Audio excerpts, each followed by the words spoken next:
Good morning mga Team Chef Chris. Tatrabaho muna si Chef Chris. So ito yung gabi na ko. Dito ako natutulog. Yan, ito yung kama ko. Tapos CR. Yan, ito yung CR namin. Yung cabinet. Ito ko nalagay yung mga chef uniform ko. Papakita ko sa inyo kung ano yung trabaho ni Chef Chris. Yan, ito yung labasan namin. So sasarado na natin yung ating kortina. Then mag-start na tayo magtrabaho.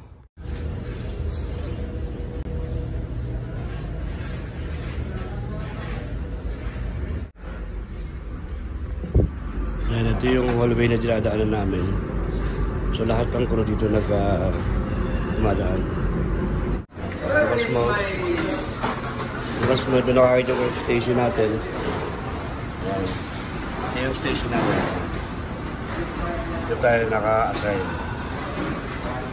Yan, ang pasok ko 8 AM. Ito ang pinaka-station natin. So, yan.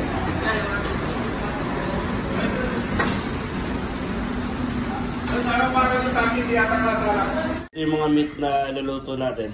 Yan, ilang karaming karne. Luluto rin tayo ng turkey for lunch. Yan. Sana na natin yung ibang pang-lunch natin.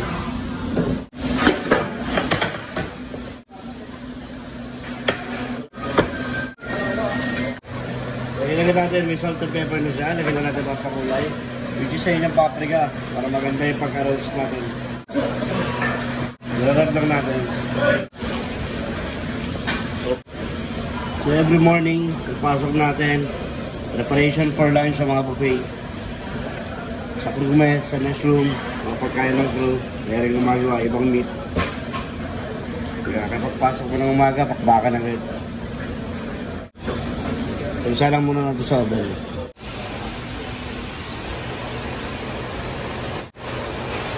Unahin mo natin salang yung malaki. So separate natin yung mga breast kasi mabilis na siya minuto.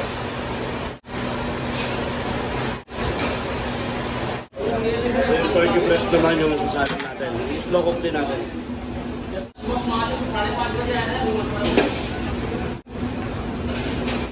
Yung dark meat ng turkey, nilagay natin dito sa foil. Binarap na natin.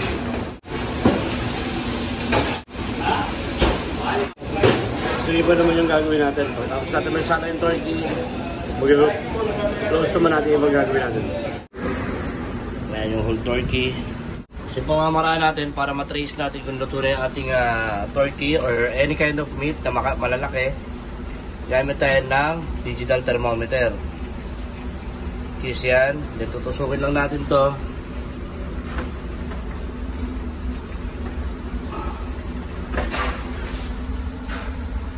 So nasa 145. So kailangan pa natin lutuin yung ating turkey. So ayan yung pamamaraan natin para makita natin na luto yung turkey or hilaw sa loob ng ating turkey breast. Tulad yan, 136. So hilaw pa siya, lulutuin pa natin. Mag-add pa tayo ng oras. Yan. Dilang muna tayo ng mga 15 minutes. Babaan natin ang temperature. Yung natin 170. Yan.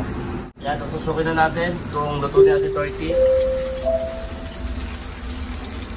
So nasa 140. So ganda na yung kulay ng ating turkey.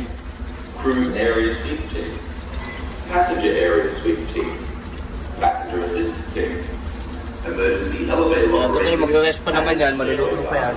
So mag-proceed naman tayo sa ating binibrace.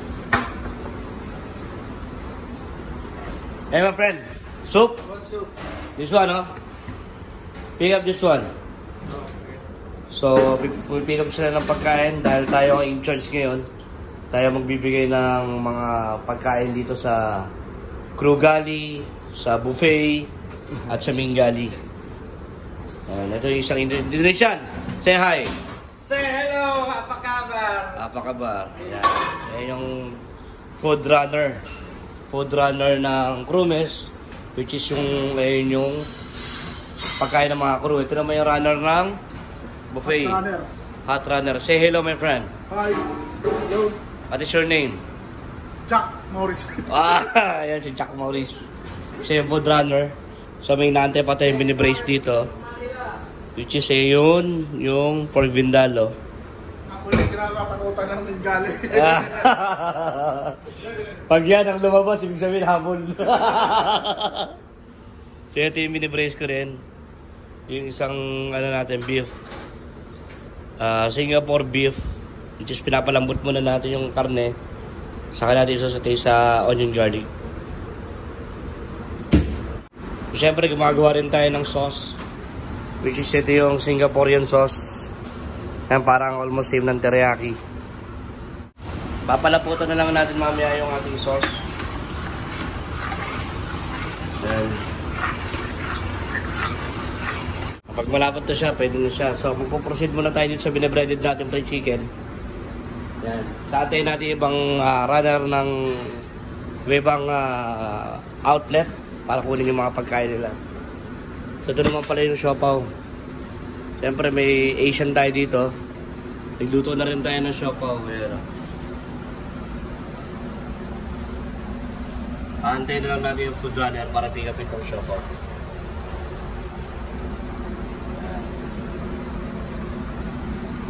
Okay. So all goods na. Turkey na lang natin. Saka siopaw maluto. At itong fried chicken na to. Kung marinig nyo, may public alarm, which is ito kasi yung boat drill namin. Yung narinig nyo, may PA alarm. Every boat drill, may mga standby kung sino magiging charge sa kusina. So ngayon, ako ang in charge sa kusina ngayon, so ako magpo-provide lahat ng pagkain. Ito yung curry. Curry ng mga Indian curry. Tignan natin kung luto na, kung malambot na. So matigas pa. So tayo magluluto ngayon yan. Ayan. Kaya ang charge ko yan. Ayan. Halo-haloin lang muna natin. Kasi masunog. Ay, Indian curry natin. So hindi pa luto. Yung ating pork. So i-close muna natin. Ginagamit nga pala namin panluto, pang-brace. Ito yung tinatawag namin eating pan. Which is ito yun. So ito naman sa beef. Matigas pa yung ating beef. Ayan. So yung ating braised beef, tinuluto na natin. Dahil na natin malambot, then mamaya babagsakan natin ng sauce. So ngayon, dadako tayo sa sauce ng Singaporean. Ito yung papalaputan natin. Nagtimpla na rin natin to. Nakapag-saute na rin tayo ng onion garlic dito with ginger. So ngayon, palalaputan natin yung ating sauce. So gagamit tayo ng slurry. Para mapalaputan yung ating sauce. Tusok, no? Ayan. So okay na yung lapot ng ating sauce. Yung tamang consistency. All goods na. Chef is in the house. Alright.